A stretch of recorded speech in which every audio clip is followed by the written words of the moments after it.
Welcome to the Art of Lifting podcast. Today I am joined by Marcellus, and we thought we'd do a little bit of a mini preview type thing for Powerlifting America Nationals that is, at the time of recording, about 2 weeks away. This coming out on Monday, so it'll be about a week and a half away. Seems like a good time just to build a bit of hype around it. And yeah, just kind of go over what happened at Sheffield as well, because it does link in nicely to some storylines going into PA Nats. And like, I don't know how many people from the UK tend to actually sit through American Nationals, because like the prime times are always pretty late at night here. And as a self-proclaimed grandma, normally I am asleep by the time they come on, but I do stay up and watch them every year just because it is one of the most exciting meets of the year, I think. And the way they do the prime times, I looked at the schedule earlier, the way they're split up this year looks really exciting. So before we jump into Powerlifting America Nationals specifically, thought we could just give a bit of a overview of how we felt Sheffield went this year. Yeah, absolutely. I've said it time and time again. For Sheffield, on the women's side, things went about almost exactly how I thought they would, give or take a couple of placings. But in terms of where people landed, totals, pretty much exactly how I thought it would. Nothing went the way I thought it would on the men's side, outside of Austin winning and Emil winning the 93s. Those are the only two things that I guessed that I got right. And even that second one, Emil winning, did not happen the way I thought it would by any means. Like, it's funny because going into it, for me personally, I was like, this is a Sheffield that I don't feel quite as invested in overall compared to previous ones. I think a big part of that for me was the whole Augustus situation. That just really kind of soured it for me a little bit. And then also in terms of where things were with the men, it just seemed like pretty straightforward in terms of what was going to happen. But between the way some of them performed, the way some of them didn't perform, shell cutting down, it was probably one of the more entertaining ones that I've actually watched. Like I was glued to my screen the entire time. So it's funny you say this is one that you maybe weren't quite as invested in, because I felt the same. I did a preview show for it, so I had to go in and do some research. And it wasn't until I sat down and put all my predicted totals into a spreadsheet and I saw how close the women's were, but I was like, actually, no, like this is probably the most excited I've been for a Sheffield because of that. But I had the exact same thing. The women's, I mean, I predicted Heather to win, but like out of Heather and Tiff, you knew one of them was probably going to win. Like you can kind of predict how people are going to do, and I think the women are generally just so like super consistent at Sheffield, whereas I think on the men's side maybe they get a bit tempted, you know. And I don't know if you see this, but I say this pretty much every year when I'm like with my own athletes as well. My female lifters, this is a massive generalization, I'm going to say, this is definitely not every single one, but like female lifters generally a little bit less overly confident, like a bit more realistic, I would say, possibly even downplaying what they're capable of, versus the men generally. Like I've got lifters that will tell me that they can squat 50 kilos more than they've ever touched in training on the platform, and sometimes they'll do it. They'll just pull it out of the bag with no rhyme or reason. But like I think on the men's side, like when you hear like people's predictions going in, the numbers the men were throwing out there, like don't get me wrong, some of them absolutely capable of it, but it's a much more ambitious way of going into it. And I think you see that with the attempt selection on the men's side, like the amount of misses they had. Like, was it the third squats? There was so many misses across the board on the third squats. And it's like, everyone's been so aggressive, which Sheffield pushes them to do that. Like, I absolutely get it. Yes, but I do think that is a common thing we're starting to see like every year, which then just makes it so exciting to just see where it's actually going to end up. Like, I think I had Etienne ranked like 4th or 5th, but then to see him on the podium, even missing his final pull, I did not expect. Like I thought he could pull for podium, but I didn't expect him to be there without even needing his final pull. That was probably one of the biggest, but also most pleasant surprises of the meet for me personally, just because like his personality, what he's doing for his country, I love it. But no, I would agree. Like you said, there's always exceptions, right? But in general, I think the best way I can put it is even on the higher end, many of my female lifters, their mentality is, oh, it'd be cool if I can manage to hit at least this. And maybe it's something that they can hit, or it's kind of like, I think we can do more than that. Whereas with my guys, it's like, yo, we're going to hit this. And it's like 40 kilos over the most they've ever touched, right? So I agree. That's definitely something that I think we see pretty commonly, give or take some exceptions. But I also think a big part of it too is, at least in regards to the men's side, is a lot of newcomers as well. And I think we always have to account for like the energy of Sheffield and being on that big stage for those people. It can definitely feel very overwhelming. And I think it'd be something that, and not even overwhelming in the sense of like, oh, you're nervous. I think some people, they feed the energy so well, but maybe sometimes too much, you know what I mean? They kind of get caught up in like main character syndrome on the day. But yeah, obviously, you know, as we kind of tie this into nationals, it's one of these things where I think a lot of them weren't really like maybe in the moment thinking as much about the fact that, oh, hey, I also need this to be qualified for nationals, at least for the US, right? Which I think thankfully will be something that changes going forward, since nationals, worlds, and Sheffield will be in the same calendar year. But yeah, that's a big thing, especially I'll say in regards like and no slander, that's my boy, but Joseph Bornstein was very surprising because he specifically said on a podcast that for him, his biggest thing was, I got to lock in my spot for worlds. That's my biggest goal. And granted, with the misses that happened on, you know, bench and squat, I still see why he did what he did on deadlift. But I still personally feel like in that moment, it's like, okay, well, you kind of have a choice to make. You can pull something that will give you a better chance of being locked in for your world spot, or you can go for broke, right? He swung big and missed, unfortunately. So yeah, and then we'll obviously cover that more when we go through the PA Nationals kind of roster. But I think Russ was like opposite example. I listened to his King of the Lifts interview. I think it was yesterday. I listened to it, and he kind of said that him and Joe, I think they were on the same platform warming up, and they both kind of had the realization after squats of, we may be having to do nationals now. Like there's that mindset of, okay, we're not safe now. Like especially I think Russ with the 93s, because I think he isn't anywhere near as clear as what Joe is on a like 9 for 9 day, right? Or even an 8 for 9 day at the time.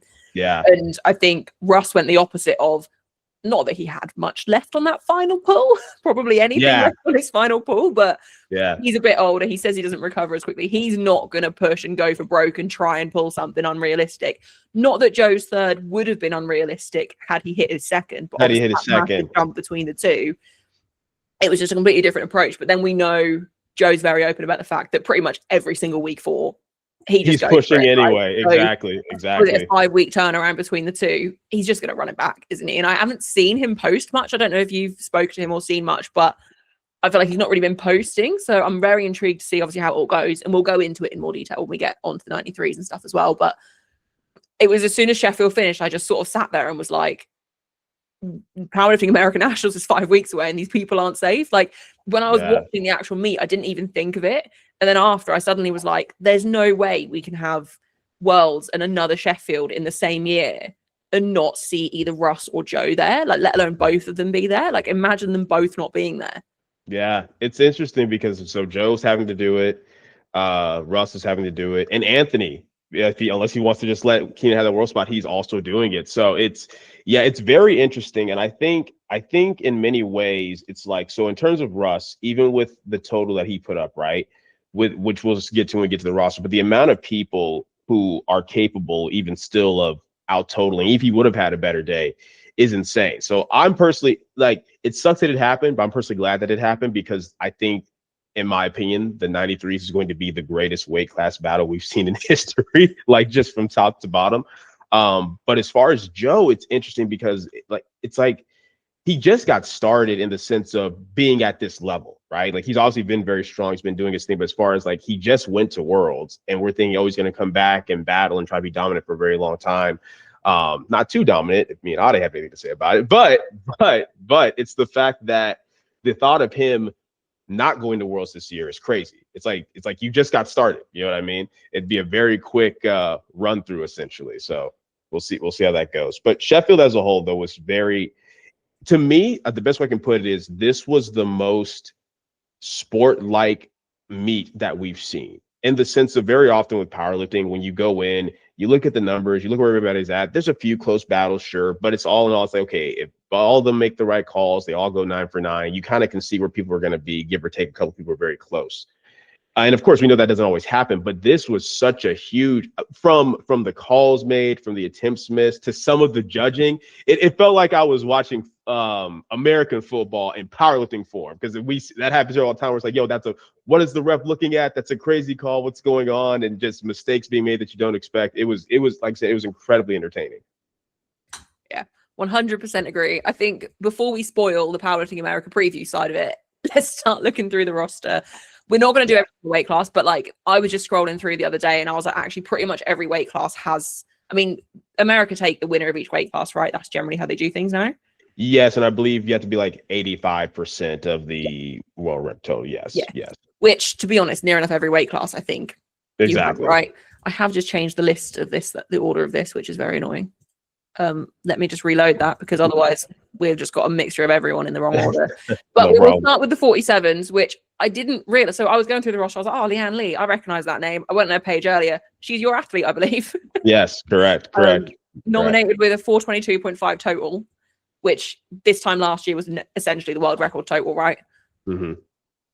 Bit of an insight into her training. She looks pretty clear on nominations. Obviously, Heather put up what, 437-ish? 435, I believe. 435. So yeah.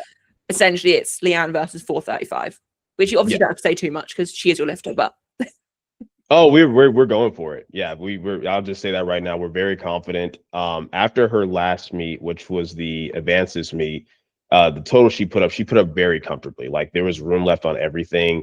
And as it stands right now, it's not a secret. She posts her training, so I don't have to hide anything. But this most recent highest exertion, we squatted 147.5. She benched 92.5. And she pulled 195 and then pulled 200 after the 195, got it to lockout, but then her ankles kind of gave a little bit. So that video. Yes. So that's 435 right there.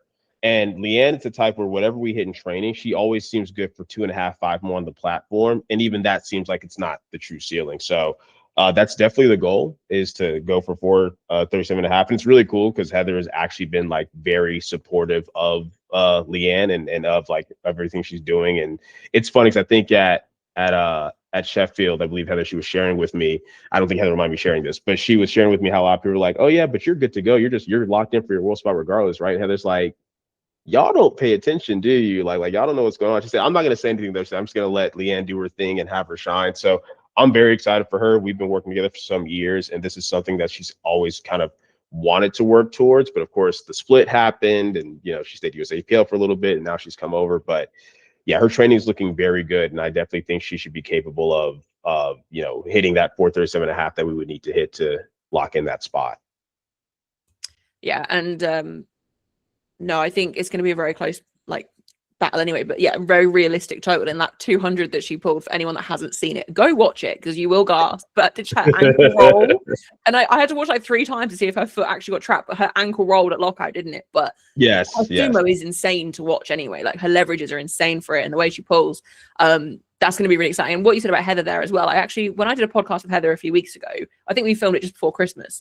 We were just chatting about the fact that she's seen as the villain in the 47s. I think because she's just been around for so long, she's a little bit older. She's just got this villain name behind her. But I was like, Heather, you literally comment on everyone's posts in support, and you're always digging up every single 47. How are you the villain here? But I think it's gonna be really exciting to watch. And I always love it when the lighter weight classes have something like that, because it just people never used to tune in for them, right?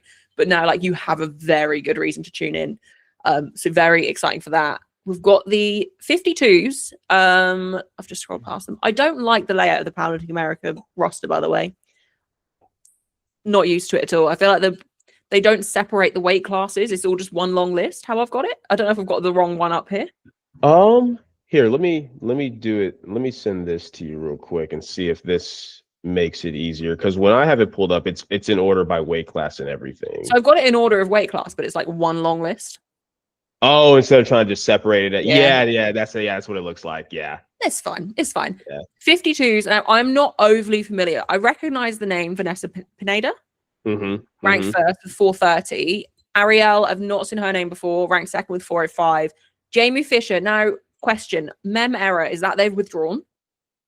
It might be because, well, no, I'm not sure if that's for everyone. Some people it looks like they're withdrawn, but other people don't. Withdrawn. Yeah, some people it's withdrawn, and other people I know for a fact they're not withdrawn, and it still has that next to their name. I'm not sure why. I can scroll down and see one of my clients, my 76, it has that next to her name, but she's not withdrawn. So I don't know what's up with the system as far as that. Many things to still kind of work on and fix on the Powerlifting America. but it's fine. But Jamie Fisher is a name I recognize. I don't know if she's actually doing it or not. Looking at numbers, Vanessa is kind of ahead. And I feel like she's been on quite a good uptick recently. I'm not familiar with her training, but I recognize the name. And I feel like there's probably a reason I recognize the name. Yeah. So basically, it's Vanessa's to lose, essentially. I feel like she'd have to have a pretty rough day. I think realistically, she could probably even go like 7 for 9, depending on what she hits, maybe even 6 for 9, and still lock that win in, to be honest. Because before, I'd say the biggest like threat with the 52s was my client, Megan Helbert. But she has since moved up from the 52s, just got tired of having to do the cut, especially with her lifestyle, having 5 kids and whatnot. So at this point, yeah, it pretty much is Vanessa's. I don't see anyone really coming near. Ariel, strong competitor and definitely pushes herself, but I know that she also has been dealing with like some different pains and injuries and stuff like that.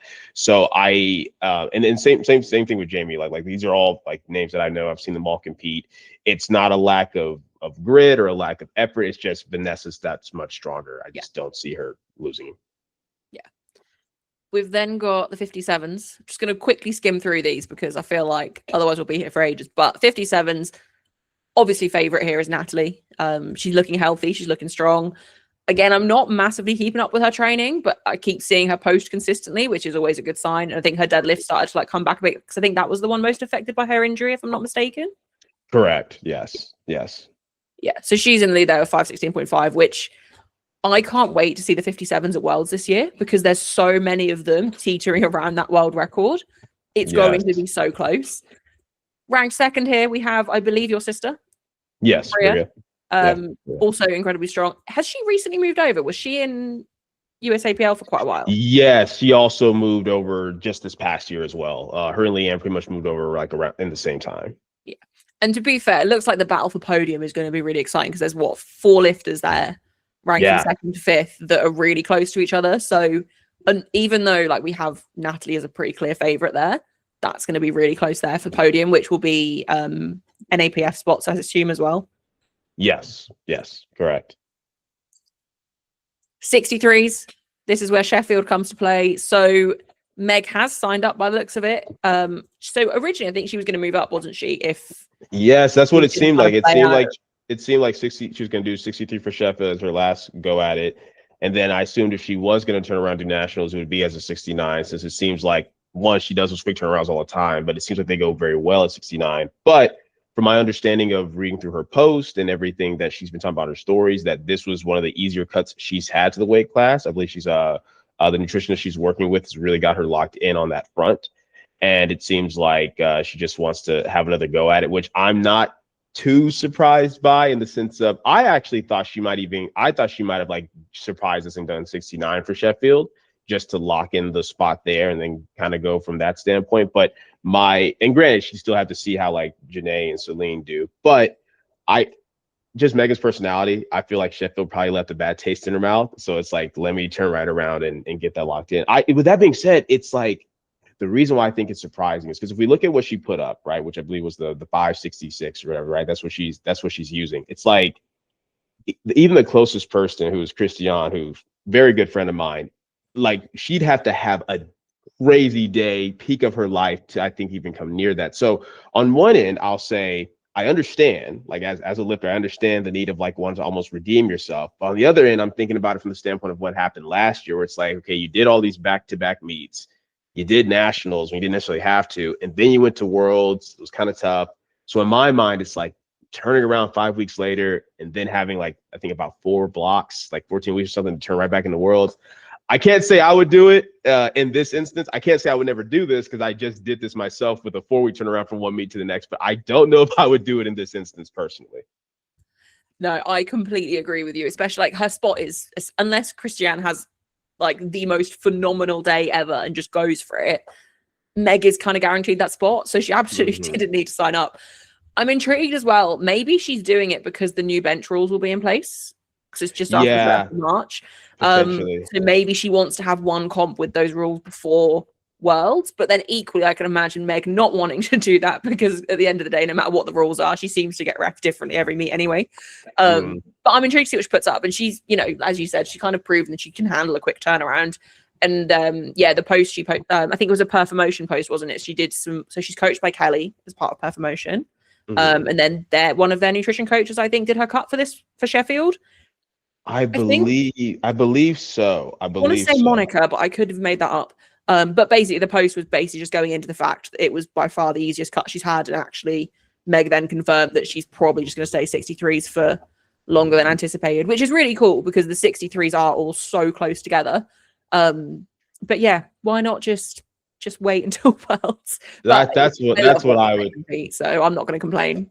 Yeah, no, I mean her energy is always great, and yes, you're correct. Her name is Monica. That's her nutritionist. But yeah, I'll be curious about it because once again, from what I've seen, even though she's used to quick turnarounds, it seemed like the last two turnarounds that went well were the advances meet to SBD Austin. But for both of those, she didn't have to cut. So I will be curious to see how that goes for her. Yeah. Yeah, and I don't know if you find this as well, but like when I've had clients and myself having to cut multiple times fairly close together, the cut does just get harder every time. Like 6 months apart, no difference, but 2-3 months between each, that's not a lot of time. Yeah. So there's a certain, and I know, being cutting a lot of my own clients and also just doing nutrition for other people's clients, it's like there is a stress on the body that comes with it in terms of when it's a quicker turnaround, your body doesn't get as much time to get back to where you want it to sit because there's no point in getting too heavy because you got to turn right back around and cut. And if you do get too heavy, you got to decrease the calories again aggressively. Then the actual cutting protocol you're doing, whether it be gut cut, water manipulation, whatever it may be, there is a stress that comes with that. And I guess we'll see how that works out for her this time around. Yeah, 100%. And to be fair, she's used to horrible cuts from when she was a 57 before. So I think Absolutely. I'm not worried she won't make weight. I'm just worried how it'll impact her in the world as well, right? Yeah, no, I think she'll do very well, and I wouldn't even be surprised if she comes and she wins again. For me, it's more so just will that be worth it? And so, which I guess we'll find out in June. Yeah. 69s, very excited for this one. We've got a few names missing. Jackie and Gabby aren't competing this year. They're two names that are normally in that fight, aren't they, for first? Janae, again, I was looking at the list and I was like, wait, has Janae pulled out? Because I think I saw her post that she'd injured herself. But then I was looking at her most recent post and she's still lifting the same numbers. Yeah, no, she's definitely in. Yeah, she's definitely going 100%. Like I said, I don't know what the meme is, but I can 100% assure you Janae is competing. Yeah. Yeah. Well, I'm very glad because we've got Janae ranked first with 567, Celine Crum ranked second, 566.5. Has Celine competed since was it Worlds she did last year? Wasn't it? Yeah, I don't think she has. No, I think it's been a very long build and off season for her since then. She's had a year to kind of build on that. And I think Janae's has she hit 600 in training or very close to, hasn't she, I think? I think close. I don't think she's hit it exactly. I don't believe so. No. She's clearly hungry for that world spot. So I think the battle between them is going to be insane. And Angelina, she recently moved up, right? She was a 63 battling with Meg last year, quite young. I think so. I believe so. Yes. So a bit more time in that class for her to kind of grow into 69s. I wouldn't be surprised if Celine and Janae haven't progressed too much. If she's starting to catch up there, probably not quite in the running for first, but I won't count anyone out. But the 69s is at Powerlifting America is always probably my favorite on the women's side to watch. Like, no doubt about it. Like, they're so close every year. And imagine how close it would be if we had Jackie and Gabby there this year too. That's exactly what I was thinking. There's always a battle. It's unfortunate that Gabby and Jackie aren't doing it because I would love to see how that goes. Because just the more people that are in there, the more that goes into it. Like, okay, if someone seems far ahead, are you going to try to outpull them for first, but then risk getting second? It makes it interesting. But I think what's interesting for both Janae and Celine is Celine obviously has more experience overall. But like I said, Janae's very hungry. She's very tenacious and she's very outspoken about what she wants and how she wants to go about it. She's not afraid to kind of talk her mess here and there. But what's interesting is it seems like they I don't think either of them is at like 100% health right now. I think they both kind of dealt with some injuries in their more recent training, so that also makes it interesting. 76ers this year, I'm very unsure on kind of what's going on because Cranen doesn't post tons of powerlifting anyway, and I swear she's posted recently that she's been hurt. I can't remember exactly what it was. Maybe a knee issue. Maybe that I missed. I knew she was still doing it because I every now and then, like when one of her posts pops on the feed, I'll see it and she's talking about, like, I know a big thing for her is that she's also going to be part of hosting a meet, I think a couple weeks after nationals, and she's been talking about, competing and prepping while still dealing with that stressor. I did not see the post about her knee potentially, but I mean, it's one of these things where I think she also signed up a little bit later too, compared to a bunch of people on the roster. Because originally when I saw the roster, I was like, oh, okay, this is going to be very interesting between, Emily and Dana and seeing who gets that spot. And then Cranen ended up signing up and I was like, okay, well, that's kind of a wrap, assuming that she can just hit within close 9% of her usual numbers. So I think as well, it would be a shame if Cranen didn't go to Worlds this year because Carlina's moved up. The Yes. 76 is kind of hers to win. I mean, we've Yes. got we've got amazing 76 here in GB, but I don't know where her total will be by then. But Cranen's probably going to be the only one looking 600 plus, especially with no Agatha again this year, which obviously is awful that she's not there. But that is kind of a door wide open for her to then get that first World Championship after being so close last year. So I really hope she does go and obviously manages to put together at least like close to her best, if not above. But yeah, when I first looked at it, and I thought, oh, Cranen's not in it. She must have withdrawn. I was like, oh, Emily and Dana are super close. And obviously Dana's got a huge deadlift on her. I'm not actually sure what Emily's pull's like, but I was like, Dana in the past has just pulled out these unbelievable deadlifts, hasn't she? Yeah, no, it's going to be that I think it will still be just as entertaining in terms of the battle of like who locks that spot in. I will say, I'm trying to remember because, and I feel bad I can't remember because I was there, but in 2024, did Cranen get third? I know she podiumed, but I can't remember where. Because I want to say she got third. Maybe she got second there too. But if she got third in 2024 and then second in 2025, yep, it'd be a little poetic for her to come in and win in 2026. Like that's literally like you don't get any cleaner than that with the progression each year. So yeah, that would literally be it. And her total, yeah, just slowly climbing. And she's posting all the time, but she's very busy, like all over. Like she can't fully be a full-time athlete, right? Like with everything else she has going on. So she's not probably going to progress at the rate she maybe could do if she was in the position where she could prioritize powerlifting year round. But the fact that her total was already like, she was very close to 600 at Worlds. She would have hit 600 if she wasn't trying to outpull Carlina. So very intrigued to see. And I'm glad to hear that you think she's doing it. I wish it was clearer who's definitely doing it. But I think I have seen her post that she's training for it, but I hope she's there. This could be the worst preview show ever when everyone's actually withdrawn and we had no idea. Well, with the way the weather is looking like in Tahoe, where they placed the location, we'll see how many people actually still show up. It's going to be snowing for like the next 10 days, and the venue's like an hour away from the airport. Let me not do that. That could be a whole separate podcast about why Powerlifting America picks the locations that it does. But anyway, let's continue on because there's been so much talk about that since last night. I see it everywhere. People posting their stories, group chats. It's insane. So basically, whoever shows up is going to win. That's what I've been telling my clients, hey, showing up is half the battle, literally in this case. Like you show up, you might have your world spots. Oh God. 84s, we know Amanda will have the world spot. But there are some incredible 84s over in America who I don't think get the credit they deserve just because Amanda does kind of obviously outshine everyone in the 84s around the world. Right. Michelle isn't a name I'm overly familiar with. She's ranked first with 580. Layla, I feel like she's been climbing the ranks at a pretty good rate the last few years. 572.5 total. Tiffany Savage, I swear she's usually the winner at nationals, right? Like Amanda doesn't very often show up and Tiffany just always shows up and just puts on an amazing performance. Like she's been high 500 totals for a while, like really consistent lifter. Those three alone, like when I think about the British scene, like those three will be vying for second place behind Ziana, who is second in the world. Like huge totals. And actually it's always like seeing that many girls close together in the 84s. Obviously I'm biased as an 84. I think that's gonna be a really exciting battle. Well, I like it a lot just because for the longest time, and it's been this way, it's this way kind of at the junior level, it's this way at the collegiate level and the open level here in the US, where there's usually these big gaps in the 84s. Like even Amanda's side, it's usually one person that's just clearly taking it away. So it's been really cool to see the development of the weight class. And I think we're seeing it really across the board where there's not really any classes anymore, except for like 74s with Austin, where there's just one person just so clearly far ahead.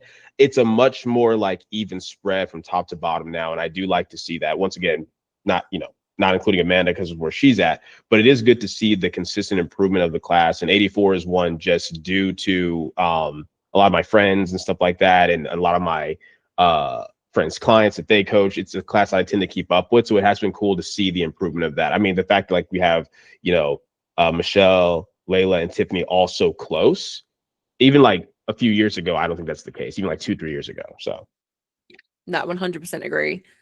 With the 84 plus, Bonica ranked first, 667.5. She's 100 kilos ahead of the person ranked second, which is Catherine, which is still an amazing total of 567.5.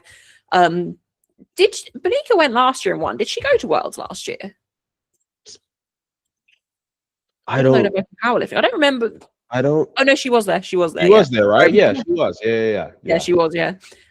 So yeah, I mean, she'll secure herself a world spot pretty comfortably, providing she's healthy. I've not seen anything from her post wise. I don't think.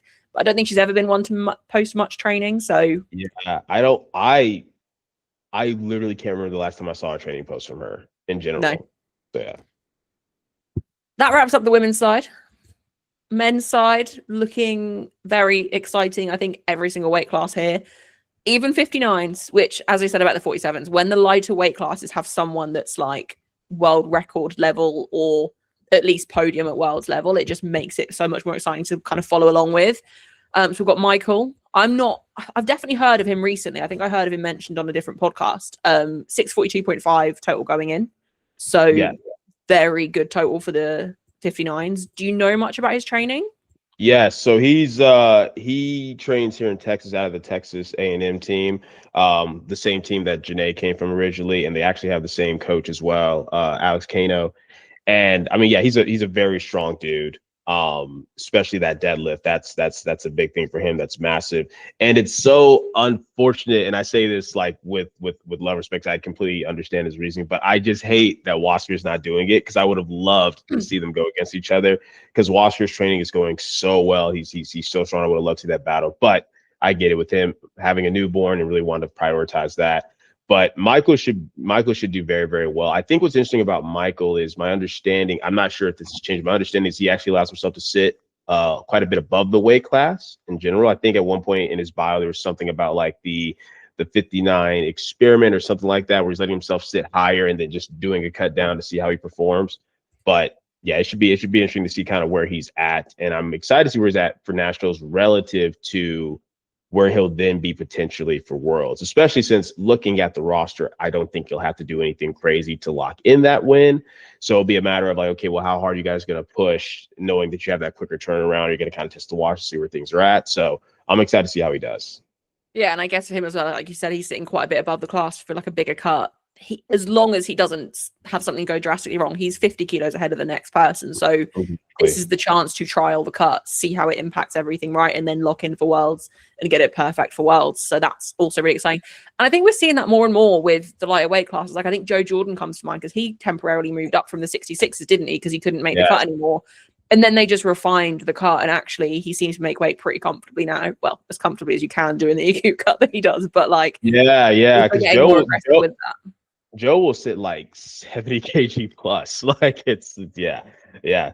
And his process is very refined because like, he doesn't even hide. He talks about I think every post meet someone asks, "What's your cut protocol like?" And he just puts the exact same story response each time. So yeah, it's really cool to see. I mean, obviously, don't advise everyone cutting, but at that level, it's cool to see, and it's cool to see them refine and then still show up like they do. 66 class. I don't know if Avery's doing it. I hope Avery's doing it. He also has the meme error next to his name, which is just putting a question mark in my mind for everyone. But 66 is at Powerlifting America is always phenomenal, like absolutely phenomenal. And you always see like the best game day handlers being brought in for this battle as well, because it's always so close. If Avery is doing it, he's ranked first with 720. Jonathan Garcia, second, 718. Brian Lee, third, 715. Austin, fourth, 703. And then we've got Morgan Garcia, fifth, 695. I mean, even going down, they're still huge totals for that weight class anyway, like all the way down. But that battle is going to be. I'm excited for it. I'm very excited for that one. It's gonna be interesting because that prime time I'll have Leanne trying to beat the 435 total. I have Bria trying to lock in her spot, and also keep an eye on see how Natalie's doing. And then I'll be having to make sure that Austin can try to lock in his world spot as well. It's going to be it's going to be a great way to start off the week, basically, because that's day one. That's just day one of nationals. So yeah, I'm excited for it. Avery, I'm pretty confident is doing it just based off the training that he's posted on his story. I can't imagine he's training that hard to not go to nationals. So I'm assuming he's going to be doing it. But yeah, I'm very, very excited for that. Because honestly, I mean, between him, Jonathan, Brian Lee, like they're all people to watch out for. I'm excited for Brian Lee because he kind of was gone for a little bit, and then he came back recently, did a meet, which is where he got that qualifying total. So I'm excited for it, and I'm excited for Austin, obviously biasly so, just because that total he put up was at Junior Worlds last year. And that was with us only having about like 5 months together. And we've had a lot more time since then. We've only gotten him healthier, stronger. He's feeling very confident. So I'm very excited for that battle. It's going to be, like I said, a great way to start off the week. Yeah, 100. Am I right in thinking as well, Brian Lee, was he USAPL for a long time? He's not been He over was. that long, has he? He was. I'm pretty sure this past meet he did was the first PA meet that he's done. Yeah, so it'd be cool to see what he does. And he's got a huge deadlift, if I'm not mistaken, as well. Yes. That's what's going to make it interesting. It's like, because Austin has a big pool, Brian Lee has a big pool, Avery has a big-ish pool, I'd say. So it'll be interesting how things shake up between them. That's the only thing about Jonathan, unfortunately, that's tough for him, is he's got the sub total, he's got the squat, he's got the bench, but once deadlifts come around, it's kind of out of his hands. So yeah. How are you going to be during these days? I always like your recaps at the end of Powerlifting America Nationals. Didn't you compete in it last year as well? Yes, I did. This one's actually not as aggressive as usual. I only say that because typically at these national meets, I'm handling every session every day. So that's 3 sessions every day across 4 days. This time around, Thursday, I believe I only have clients in the primetime session. I'll be handling 2 sessions on Friday, 2 on Saturday, and 2 on Sunday, but it's just not quite as bad as usual. One, once again, due to the location, a lot of my clients who were going to do it decided not to. Basically, instead of it being like 20 to 30 clients, it's like 13-ish, which sounds like a lot, but for me, it's nice. So yeah, I'm excited. I'll have some time to chill, eat, sleep a little bit, so it'll be good. Yeah. Good. 74s. So Austin obviously put up, what was it, 891, approximately 891. Yeah. The chances of Elliot going to 891, I would say, are pretty slim. Yeah. This year at least. But we've got Elliot, and I think he's seeing this as a chance to really show out by the looks of what he's posting. I mean, not that he doesn't try and do that every single meet anyway, but he's coming in with 815, and he posted, I think, just under 800 for reps the other day as well. So I'm very excited to see what he does. He is pretty comfortably ahead of the person ranked next to him as well, so he can be quite aggressive, and I guess he's not really got anything to lose. He'll most likely, I mean, I'm assuming he's still a junior, isn't he? He's like still quite a young junior as well, I think. So he probably won't care too much about NAPS, because I'm assuming he's going to do junior worlds or something again this year. Yeah, so that'd be my assumption. I'm just excited because I want to, of course, Austin's ahead, undeniably. If there is any doubt about that, I don't think there should be any post Sheffield. But I just want to see what the actual spread is, because we now know where Austin is. We'll give or take. I think he's further ahead than 891, to be honest. But I would be very curious to see what Elliot throws up, so we can see exactly what that kilo difference is between them, and then kind of start tracking, okay, what rate of progress is Elliot making relative to Austin? What does that battle look like? Especially since next year they will both have to do nationals to lock in that spot. So yeah, and I think something that Austin always points out when Elliot comes up as well is Elliot is so far ahead of where Austin was at that age. So even though when you look at it, no, it might not be super close, super exciting battle, depending on where they both actually are, give it a couple of years and it will be, or even just give Elliot 5 more years in the sport, because Austin's also been around for like a decade at this point, right? He started really young. Yeah. Well, think about it. Like, think about what the spread between Taylor and Austin used to be, and then give Austin time and look what happened, right? So it'll be interesting. I'm very excited to see that, for no other reason than I just want to see someone push Austin further. It's not even like everyone has different views. Some people are like, oh, I want to see Elliot pass him up, I want to see this. Anything that makes Austin is such a freak, and I enjoy watching my boy do work. So anything that makes him just push harder, I'm all for it. And then Elliot's just also like a great kid, so I'm excited for it. 100%. Your mention of Taylor is also a very nice segue into the 83s. So as we touched on earlier, Joe is doing nationals because the total he put up at Sheffield leaves the door essentially open for quite a lot of these 83s to come in. So Joe has no choice really. If he wants to do worlds in Sheffield again this year, he's going to have to show up. Now, don't get me wrong, I think we said this earlier, if anyone can have a 5-week turnaround and do really well, it's going to be Joe, right?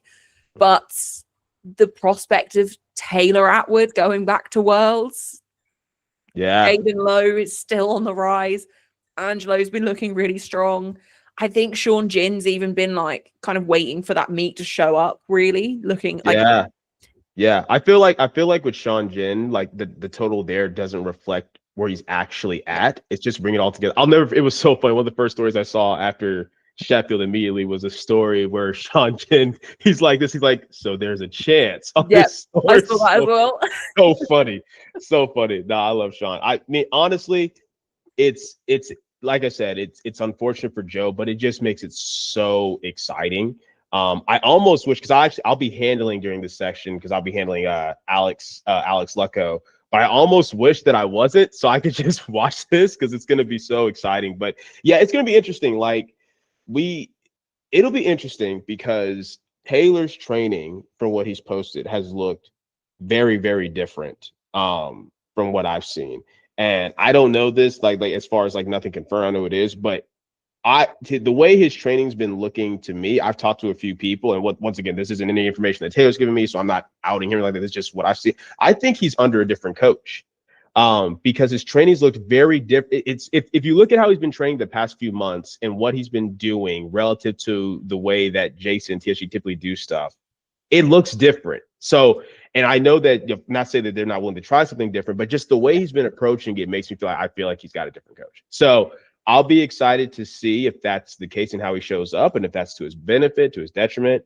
Jaden Lowe, of course, everyone's been hot on him ever since SBD Austin. Young dude, lots of potential. I think this will be the first time he's in this type of battle, this type of head-to-head. So we'll see how that goes. But of course, he's got Joey Flex, one of the most experienced coaches in the game, who will be handling him. I'll be honest, for me, I would love to see Angelo take it. I love Angelo. We've been friends for a long time. And for me, it's the fact that it's like, okay, he's got the squat, he's got the deadlift. If he can just have his bench, it doesn't have to be crazy, just from what he's done in training, show up. I would love to see Angelo go to Worlds. I also just think that I have a soft spot for people where he's like, how he's coaching like that team at his school and stuff like that, and helping kids get into it. So either way, it's going to be interesting. Yeah, I think no matter who wins, I think everyone's going to be super happy, because of the fact of, like, you can root and make up a story for any one of these guys to then be super happy there at Worlds, right?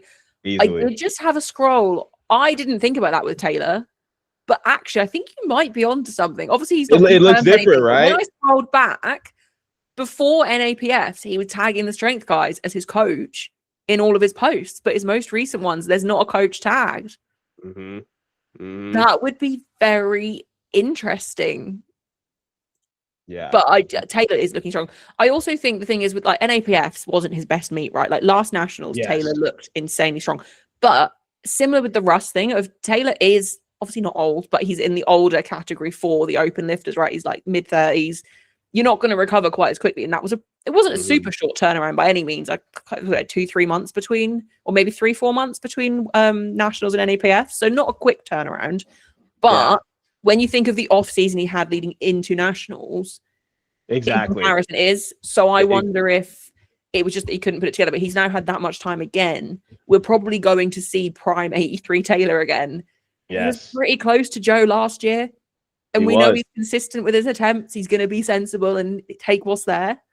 Yeah. Well, that's what makes it interesting. If this was Joe with 5 months to build, Taylor 5 months to build, I'd still bet on Joe every single time. It just makes no sense not to, in my opinion. And that's no disrespect to Taylor and everything that he's done. I don't know if this is an unpopular opinion, but I'm very big on, regardless of what someone's done in a previous weight class, when they move up, I take it as, okay, you're now in the other people's territory. Like, so for example, like when Russell first said he's going to move to 93, before he even did NAPF, right? Everyone's like, oh, this is his class, and everyone's asking, are the 93s ready for Russ? My mentality is Russ ready for the 93s? I personally think, on a objective and also just respect level, it's like the people have already proven what they can do in the class. You have to come up to them and prove what you can do. I'm not giving it to you until you actually go head to head. And even after what he did in the PF, like I said, I still had Emil winning. So I'm like, I'm not going to downplay what Emil has done and the consistency he's had in the class. So it's kind of the same thing with Taylor, where it's like, even though he got really, really close last year, I'm like, until he actually does it, I can't give him the exact same credit as an 83 as I do as a 74, right? But if there was a time for him to pull it off, Joe just competed, 5-week turnaround. You've had months to build. You're looking incredibly strong. So if there's a time to do it, it's now. So it'll be interesting. I have to ask you, not to put you on the spot, who do you think has the better chance, Taylor or Jaden? I don't know. I think Taylor for the consistency factor. Mm-hmm. But I mean, Jaden put up a really, like, he's got a massive deadlift. That's what I was going to bring up as well. Like, Yeah. Jaden's probably just going to load after, because although Joe's also got a big deadlift, right? And obviously Angela's got a big deadlift. I feel like they're more aware of their limit. Whereas I think Jaden is in a position where he's just going to go for it. He's still so young as well and so new that he's got nothing to lose. Whereas like Joe and I mean, not so much Angelo, I don't think, because Angelo, I think, should just take a punt for it as well, because like why not? The thing is, he's been a world-class level lifter in that weight class for so long. It's just the talent pool in America. But no, I think I favor Taylor. But then I think shortish turnaround to worlds, if you want to go for who's going to put up the best total back-to-back, probably Jaden. Which I know won't come into team selection, but it depends. Also depends if Taylor has got a new coach who's handling him, because you never know, could be the worst handler in the world, giving him the most aggressive ever. I would like to think that Taylor went to someone pretty experienced, but I mean, I don't know. And that's if we're correct. I feel pretty confident that that's the case, but we'll see. To be honest, even if he has changed coach, I wouldn't be surprised if Jason still does his handling, because they obviously have such a close relationship for so long. So that's another thing I'm excited to see what happens. Like, what if you've called that? Like, I've literally not even thought of that. That's gonna be 83s are super exciting. I also agree with what you said about how, you know, when you move up a weight class, you have to establish yourself in that weight class before you kind of dominate. And I think, to be fair to Russ, I don't think he put himself in that position. Obviously, he broke the world record totals, like, not at all. First meet, right? But that was without a battle. But I think, like, King of the Lifts, for example, it was very much, this is going to be Russ's class now. Like, are you all ready for Russ to come up? And obviously that builds the hype and that makes it really exciting. But then we see what happens when he's in that massive battle. He's almost pushing way too hard in training, which he's admitted he went too heavy in training and stuff. I think because he felt like he had to live up to these guys that, like, Emil and Gustav are phenomenal 93s, and they've been so consistent for so long. I don't think it's necessarily the pressure that got to him. But Russ also, he's been in battles a long time ago, but there was a very long period of time where he was just the best dominant, lifter, right? Yeah, he was dominant. He didn't have to worry about the same degree. And I also think even when he and Jamar were having a little back and forth squat battles and training, and that probably pushed things a little bit too. But yeah, no, I don't think Russell or Taylor in of themselves have come out and been like, oh, this is my class now, or nothing like that. It's more so just because of what you've done in your previous class, people almost project that onto you, and whether conscious or subconscious, I think that can play a role in how hard someone's pushing, which I think can be good for sure. But yeah, no, 83s are going to be very, very exciting. One last note on the 83s is, I normally criticize Durans on this podcast, not on purpose, but whenever it's a preview show and I have to talk about Durans, I just don't big him up quite to the same level as the people I have on. And that doesn't mean I don't think he's a phenomenal lifter, but can we just imagine Durans versus Taylor at Worlds? I know you've got Ade. I know you've got Ade. You're going to say Ade's going to win. Imagine if Durans beat Taylor at Worlds, like what that would be. Hey, I will say this, like, just objectively, who I coach aside. Durans is Durans is the goat slayer right now, man. He beat Russ, he beat Joe. I don't care what you say the circumstances are, as far as like, oh well, so and so didn't have the best day. It doesn't matter. On the day, it doesn't matter. Durans is consistent. He shows up, he's builds, he gets better every single time. And quite frankly, I think Durans needs to be shown more love. I think Durans and GB as a whole need to be shown more love. And I'm not just saying that because I'm on your show, I promise. But there's one thing that Ryan said on I think it was the Sheffield recap with Matt Gary, Eric Helms. He said something that I just heavily disagree with. And that was the fact that if Taylor does manage to win this Nationals, if he beats Joe, that you could argue that the easier battle will then be at Worlds. I completely disagree with that. I understand what the mentality is, that Joe has the biggest total, but there's no world contextually where you can tell me that going up against a Joseph Bornstein, who just competed 5 weeks ago and pushed himself to the brink, is a bigger challenge than a Durans or an Ade that has months to build. That's insane to me. I completely disagree with that. I don't think that Durans gets enough love in regards to that. And it's funny coming from an American, but I do think that sometimes it's like, I usually hate when people are like, oh, like the Americans are so cocky and this and that. I'm like, yo, you just talk to us. We're really not. Like, we're confident, but really not. But I see why it's seen that way though, when stuff like that is said. That's a crazy take to me. Yeah. I will say though, and I've always said this about the American mindset, like the stereotypical arrogant kind of mindset. Yeah. you guys are amazing athletes. So it kind of, there's a reason behind it, right? You talk these things into existence. Like, you have to talk that way for it to happen. Like, if you're constantly just belittling what you can do, you're not going to get there.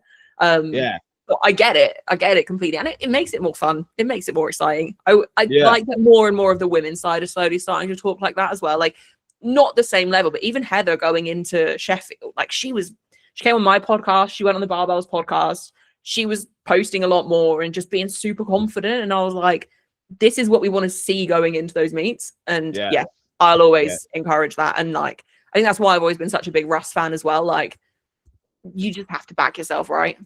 That's it. And I think that's the difference too. It's like, I think sometimes people present as if though we're like belittling the comp, but it's not that. We're just heavily confident in what we can do. I mean, people have brought me on a podcast and be like, so you really think your client, it could be anyone, like, oh, Ashton or Bob is capable. So like, what am I supposed to be like? Oh no, man. Of course I do. Absolutely. What do you mean? That's what they pay. They pay me to make sure that they are ready for that. Like, what do you mean? So, yeah. Imagine if you went on King of Lifts and they were like, oh, do you think like, was it Avankus recently that Bob did, or SBD when he hit the SBD Austin? Imagine if like you were on King of Lifts and Ryan was like, oh, do you really think Bob's going to total over 1,000? And you were like, probably not. Like, probably not. Yeah, I'm probably not sure. Not going to go down well, is it? Yeah, like I said, when Ryan was like, I think he hits 10.5, and Eric's like, I don't think it's there, Matt. Like, I don't think it's there. Me as the coach, I immediately jot that down. Motivation. I remember this. Let's go. Okay, let's move on to the 93s. Very similar story, obviously, with Joe not having the day he wanted in the 83s. Russ didn't have the day he wanted. As we've already said, like, he did kind of outright say that he essentially went over the load caps in training, didn't fully kind of go with Joey's plan, and that obviously just didn't work out for him, right? He just didn't have the day, which we only compete a handful of times a year, right? We're not always going to be able to show up and have the best day ever. It's just part of the sport. Sorry, can you hear my dog in the background? He's scratching at my chair. Okay. Like, oh yeah, no, that's fine. I just didn't want this annoying scratching noise in the background. But yeah, he didn't have the day he wanted. But when we've seen Russ underperform before, he does come back and perform. Now, the 93s, their totals are incredibly close. Like, we've got Will Ball ranked first with 920, Kaiko second, 919.5, and we haven't seen Kaiko compete for a while either, which last time he didn't compete for a while, he came back and had an incredible showing. Russ ranked third, 918. Petrie 902, Gavin 901, Demetrius Smith. Is this Meach? Yep. Do you go by Meach? Yeah. 900, Dominique Fuqua 900, Delaney 887.5. And like, it keeps going. If you just scroll down this list, there's so many names you're going to recognize. Like, the 83s have their own prime time, which I'm very excited about. I saw that earlier. This class is going to be close. The 93s is going to be so close. I'll let you give me your thoughts. First of all, like I said, greatest weight class battle in history, for the mere fact of, first of all, even if we go all the way down to Kyle De Leon, right, and where I project him to approximately be, that we have, let me just see here, 1, 2, 3, 4, 5, 6, 7, 8, 9, 10. We have 10 people that I believe are capable of just 900 flat. That's already crazy. And then we have about 1, 2, 3, 4, 5, 6, 7 people. So from Will all the way down to Dominique Fuqua, who I believe are capable of 920 plus. And that's just absurd to say. Like, given where the world record is, like, the fact that we have that many. Now, mind you, is everyone going to hit that? Of course not. There's going to be people swinging and missing. But it's the fact of how close everyone is and where everyone is down the line. And even in the top 7 who are capable of 920s, you could easily see Delaney or Jordan or even Kyle surpassing one of those top 7 because they end up going for a certain pool and they miss and they come in and take that spot. Like, I have almost no clue what the podium is going to look like. What I'll also say is this. I don't think any of these 93s have had the prep they necessarily wanted. Like, in terms of, not that anyone's prep has been bad, but I'll kind of go this. So looking at Will, right, and kind of how his training's been going and looking good, but compared to how he was looking going into that 920 he put up, it's not been looking quite as sharp. His bench doesn't quite look the same. His squat's been looking a little bit different. He just had, and some of the bigger lists that he would tend to post when he's doing well, he hasn't posted those. I don't think he's hiding it. I think that things haven't maybe going quite as well as he wanted.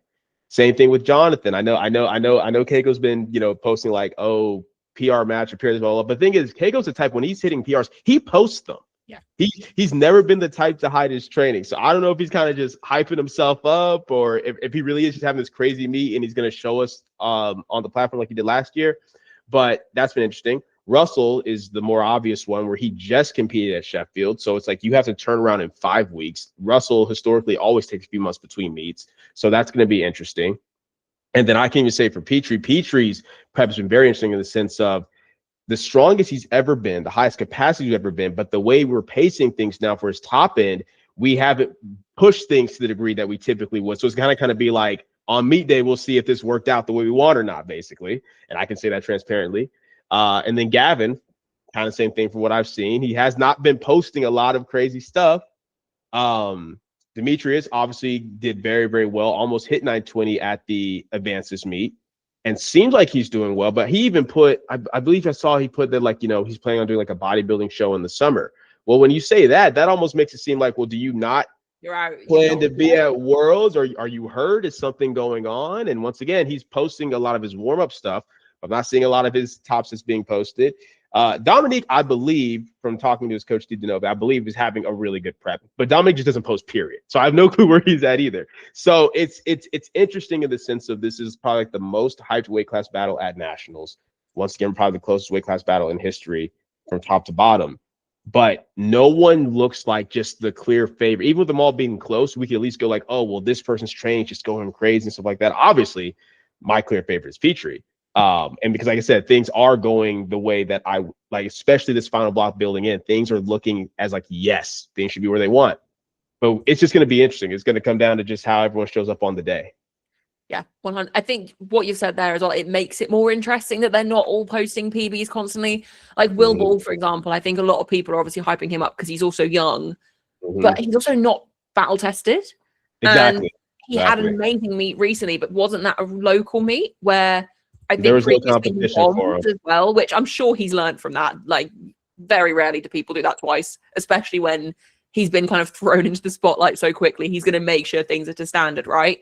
But even like Russ might not even show up. He said on King of the Lifts that they're going to do their best to get him ready. But if it's looking like he's not even capable of like 900, 910 as a minimum, then what's like, there's no point kind of going because of the battle that's going to be there. Right. Gavin is such an unknown. Is he going to play the game and play the battle and, be sensible, or is Gavin going to do Gavin things and just load up a crazy load up 1,000 kg, whatever gives him 1,000 kg on literally, the third day. Just open on 1,000 and you either get it or you bomb. No, do you know how the prime time has been split? Is it the top 10, top 12? We still we're almost 2 weeks out and we still don't know. They have not announced what it's going to be. I don't know if it's going to be top 10. I don't know if they're going to do like the natural break. So at that 900 cutoff, I don't know. What I do know is 93s get their own day in session. So they could have a full flight. So I would imagine they would just do that. That would make sense to me. But I truly do not know. Hopefully we find out soon. It'd be nice to know. But yeah. And to your point, something, and this kind of ties in, this could be with anybody, but this kind of ties into things too, where sometimes I think people, they'll see someone put up a certain total on the platform, right? And when it seems like this really huge increase, they'll expect this same type of level of progression, using Will, for example, because the whole narrative, like, yo, Will skipped over the 800s and went right to the 900s. But we have to look at it, and it's like, well, if we look at what he was loading and missing, whether due to bombing out or getting calls, whatever, and look at his training, he's been in the 800s for a while. He's been capable of that. He just finally put it together. But when people don't look at that context, I think they assume, oh, if he went from this to 920, he's going to be at like 950 by Nationals. It's like, guys, you're not paying attention. That's not how this works. And that's not to take anything away from Will. Great young talent. I want to see him do well. I personally think long-term he is like the future of this class. But it's not this thing where he's running away with it. I really don't think so. Yeah, no, I completely agree. And I think, like we said earlier about the men's side of Sheffield, like with the over-ambitious numbers and stuff, like I think that is where it all comes from. And it must be so hard how young is Will? He's not even 20 at his last comp. Yeah, I think it's like 18. Yeah, pretty sure. I think he was 19 at his last comp in September. So like, imagine having all of this hype behind your name, going into a battle against names like Kaiko, Russ. Like, imagine having all of these huge names in your first like big battle. You're not even 20 years old yet. The pressure that must put, like, I hope he doesn't feel the pressure, and I hope he just leans into it and has fun, which I'm sure he will. But that's also going to play into it.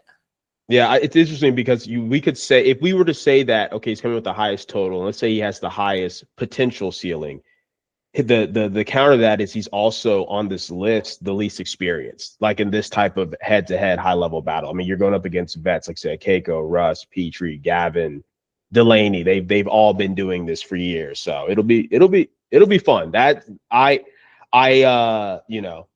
You're not supposed to necessarily probably say as a coach, but I would be lying if I didn't say that is the session I am most excited to handle for the whole week. It's not even close. Yeah.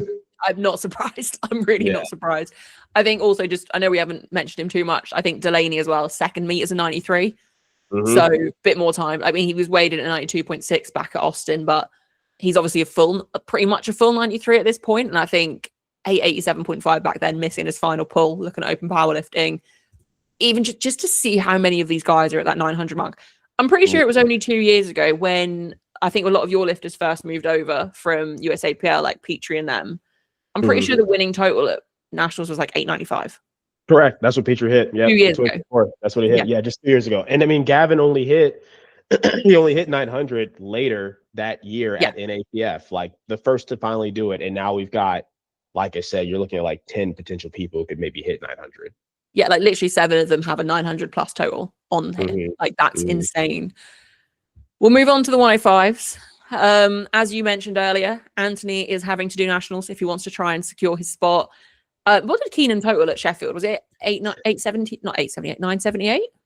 I think so, or 977 and a half, 978, something like that. I want to say it might have been 977 and a half exactly. I've got it here. Let's have a look. 977.5. So last year, Anthony won with, I think, 979. I think the total he's got on here is what he won nationals with last year. So he basically has to repeat last year's performance, which if he hadn't just competed, I'd say absolutely. Granted, I think Sheffield, I don't feel like, if I remember rightly, he didn't go crazy hard on anything. I really think he's fine. I mean, the squat, he had to retake his second for his third. So he didn't push that out right. And that looked comfortable and easy. Bench, he hit the record on his second, then went for the third. But if there's any lift that recovers fast, it's bench. And then deadlift, even his final pull didn't look hard. It just looks like it kind of slipped out of his hands at the top. So I'll say this, out of the three who all have to turn around and do it, I'm the most confident in Anthony. One, because he doesn't have the pressure of having to really battle anybody. It's just come in, hit your lifts, hit them to standard, and you're good. So I think he's going to do it. It would have been interesting if Keenan would have also decided, well, I'll do it too, just to make sure. But I get it. I feel like Keenan's shown historically, based upon like his health, that the best thing for him to do is take time to build and be healthy. So it's almost like, well, if I go and beat Anthony again, I'll then be cooked for Worlds. So his best bet probably is just to wait and see what Anthony does. Yeah. And there is also the potential of what happened last year of reserve, like the reserve spot could well be his as well. And he could make it through. So we'll see. But I agree with you there. I think it's a repeat of last year's nationals because Keenan competed in the morning, Anthony was in the afternoon, and Anthony just had to beat a total. So they can just plan around that, right? And hopefully no squats are missed on depth this time around, because if he can sink his squats, then his squat will be phenomenally hard, like phenomenal numbers. I think Anthony's gone through what I call the Ashton effect. This was years ago. Like this before Ashton and I even worked together, but it was a certain international. I think it was a Worlds, might have been a Juniors or Worlds, but Ashton got called for depth, which is crazy to say now. Like if anyone, if you say that, nobody would believe unless you went back and looked. But I know the story where Ashton was like, I will never be called for depth again in my life, and he hasn't. You see how he squats now. I think that's what Anthony has gone through. So we'll see. We then have the 120 class. So I assume Bob is doing it. He also has the meme error. Pretty comfortably in the lead. Brendan Todd ranked second with 955. Ashton third, 953. Ashton being a 120. I'm assuming a pretty light 120 because he only competed quite recently as a 105, didn't he? But is that just he doesn't want to cut this year? Yeah, basically what it comes down to for Ashton is he knows to really maximize everything in the 105. His bench has to be fully back. At this point, he's healthy. It's no longer working around health issues, affects healthy. It's just having time for the bench to come back. And after talking, we decided that the best thing we can do for his long-term health to be able to push again is, hey, let's not worry about cutting. Let's just keep getting healthy, keep building up. We can cut to 105 again next year. So Ashton's goals are come in, squat over the world record, which will also be the American record. PR his total, just have a fun, good meet. And depending on how, how things potentially shake out or whatever, if the potential for a win or is there, cool. But he really just wants to go podium, have a good time, and have a fun meet. Yeah, lovely. And yeah, I think we don't need to say too much on Bob. I'm assuming his training is going well. We don't need to say too much on Bob. That is fine. Last weight class, 120 plus. We have Jesus competing at nationals. Not the year he wanted last year. He did redeem himself, to be fair. Clear favorite. I was about to say Ray Williams isn't doing this year, but he got banned, didn't he? So he's definitely not doing it this year. So yeah, Jesus ranked first, literally nearly 200 kilos ahead of the person ranked second, which again does not take away from the person ranked second at all. It just shows how good Jesus is. But you can't not tune in for the 120 plus, right? It's going to be incredible. It's going to be awesome. It's going to be awesome. Once again, one of those things where I like to be able to sit back and watch Jesus do his thing, but I'll be handling that session as well because my client is ranked third, Carrington Amati. So I'm excited to see what he puts up as well. Should be good. Yeah. No, there's Powerlifting America Nationals, everyone. Lots of if they're doing it, but no, I don't know what that meme error thing is. We'll ignore that. I think, like we said, every single weight class is looking exciting. And there's a story kind of behind each one. So I'm really excited for it. I'm sure you are too. And I'm sure you'll enjoy it once you're in it. Constant handling, busy. But like you say, not as busy as normal. So yeah, no, I'm looking forward to it. I feel like it's ever since the split happened, I've been wanting nationals to feel more and more like 2019 USAPL nationals. That's always was like the peak nationals for America in my mind. And with each year, Powerlifting America's gotten closer and closer to it. I don't think it'll be that quite this year, but I think next year is when it's going to be that again. So I'm excited for that. But yeah, like you said, lots of storylines for really every single weight class, which is exciting. I think that's what's cool about this. Is probably the first year where there is an actual exciting reason to watch every single weight class. And even last year, that wasn't necessarily the case, but this time around, I think that's going to be fun to tune in for every single session.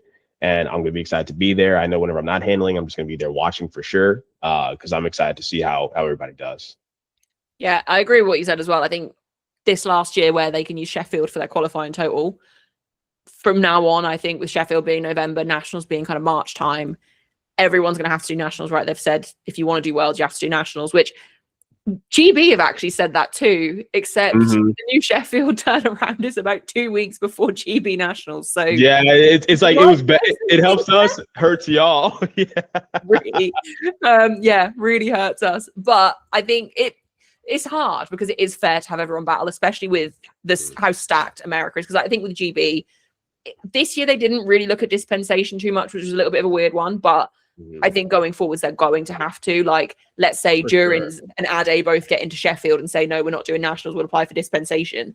Are you telling me Team GB are going to have like a team without those, at least one of those two on the 83 team? Like, they're not, are they? Yeah. So it'll be interesting to see how it all plays out. But for America, it definitely, like, it makes it a lot more fair and it makes it exciting. And I think it will also in turn make Sheffield more exciting because, as we sort of touched on earlier, Durins said going into this Sheffield, I don't have to care about qualifying. Like, I can just go in and do my thing because I've got my spot on GB this year. Joe has to put up a total big enough. He has to be, obviously he wasn't in the end, but has to think about his spot on the world's team if he wants to make it back to the next Sheffield as well. So that will eliminate that side of it, hopefully, too. Exactly. And I think it'll just be cool because it's like, one thing that was awesome about SBD Austin specifically was seeing, like, you've got Bob, you've got Ashton, you've got Delaney, you've got Jesus, you got all these heavy hitters doing this meet, and nationals can be that again. Yeah. Having Austin and Jesus have to compete again consistently, that alone is going to be fantastic. So I'm excited for it. And then exactly, I mean, granted, this past Sheffield isn't the best example because they kind of just went for it anyway. But in general, it will be nice to know that the Americans can just go for it without, any fear or reservations. So, yeah. I wonder as well how it will impact the percentage of world records broken because obviously there is such a big off season for, like, French lifters, for example, like and Mhm. even GB, to be fair, if they decide not to do nationals, the turnaround between Worlds and Sheffield is like 7 months. Whereas Yeah. now it's going to be condensed down, June to November. Yes. How is that I going to impact the results too? It'll be interesting for sure. This is something that Steve Denovi and I have talked about quite a bit, like in the one-on-ones, where it's just like, yeah, you're not going to probably see those records get pushed to the same degree. And the thing is, it can't even be like, oh, we'll just go a little bit easier at Worlds and then go hard at Chef. It's too competitive for that now. Yep. I think and that's why, like I said, in my opinion, and I told him this like the day it happened. I said, Austin, I'll be honest, man. I know you're upset, but this is honestly a win for you. This is a dub because you're capable of 900 plus. You still won with this quick turnaround. With where it's going to be, you'll probably win again. Because even if we want to count for like, Rondell or Bob, they're going to have to push each other at Worlds already. So that world record total is going to go up regardless. So it works out for Austin, but for everybody else, it's going to be kind of tough in that regard for sure. Yeah, I was listening to a podcast today and literally we were talking about that, and Austin was so upset that he didn't hit the 900. And everyone kept saying exactly that to him. Like, you've set yourself up to win 2 Sheffields in a year. Like, firstly, what an insane thing to do. And also the first male to go back-to-back Sheffields. The only other lifter to do that is Agatha. So see that as a win, but he's so bitter that he didn't hit the 900, which I get. But also, we haven't spoken about this, but I was thinking earlier as well, if the 83s, like let's say, depending on who gets picked, if the 83 world record doesn't go up at Worlds, which there's a good chance that it won't, because if it's such a close battle, like let's say it doesn't end up being like a Taylor endurance thing, they're not going to be focused on the record. They're just going to be focused in lift to lift winning. Austin could just weigh in at 75 and total in the 900s, break the 83 world record, and then set himself up to break it again in the 74s the year after. Like, this could work out perfectly for him. I've talked about this so in depthly, that exact scenario. I said he's got 2 options. If the world record does go up by quite a bit at Worlds, cool, just win again in November 74. But then from there, you could just really push yourself, let yourself come in heavier, and try to get 83 the following year. Or to your point, that's exactly what the other scenario is. If it's not pushed up that much, take it as an 83 and then come back down and take it to 74. So, I mean, it's right. And when it comes to powerlifting, right now I'm saying that Austin is God's favorite, clearly, because it's like that type of setup is crazy. 100%. I think that pretty much wraps up everything I wanted to chat through. Don't know if you wanted to shout out anything. I know you're doing a lot of mentorship calls at the moment. I keep seeing you posting about, obviously, coaching and stuff. Looks busy. If anyone wants to reach out and stuff like that, didn't know if you want to give yourself a little shout out there. Yeah, you guys can follow me on Instagram at the Swolefessor. You can also follow me on YouTube, the Swolefessor, just one word. If you're interested in mentorship calls, coaching, pretty full on that, but mentorship calls for non-clients, you can email me, theswolefessor@gmail.com. And then, of course, always got to shout out secondary businesses, Powerlifting Now, and then something that we'll be launching here soon, Strength Now as well. So you can check us out on those platforms also.